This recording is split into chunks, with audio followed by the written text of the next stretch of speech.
Hi, this is Daniel with another edition of Frequently Asked Questions here at Stidham Financial. I'm joined here today by my good friend Mr. Nick Corey, who many of you may know as the gentleman who has a master's degree in estate planning. However, you may not know that he's actually a tax attorney by trade.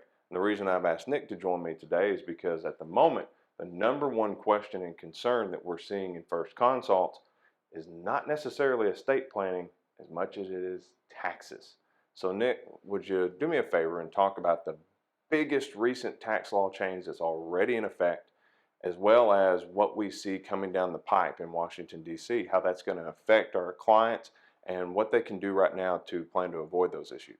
Sure.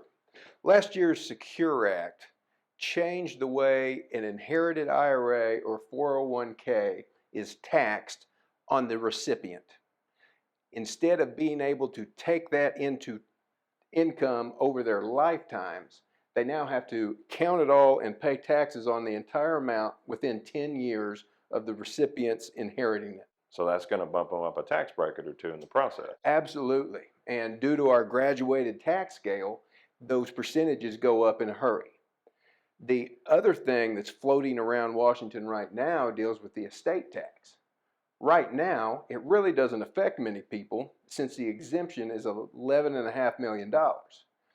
White House is currently tossing around lowering that to $3.5 million. As a matter of fact, they recently made that very proposal to Congress. They did, and that's going to throw a much wider net on who gets caught in that estate tax trap.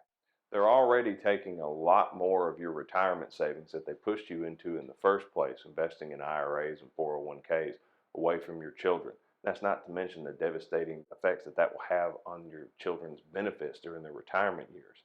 But now, by lowering the estate tax threshold to $3.5 million, that would affect many more of our clients. And what does that tax rate start at? It's 40% now, but they've actually proposed that at 45%. 45%.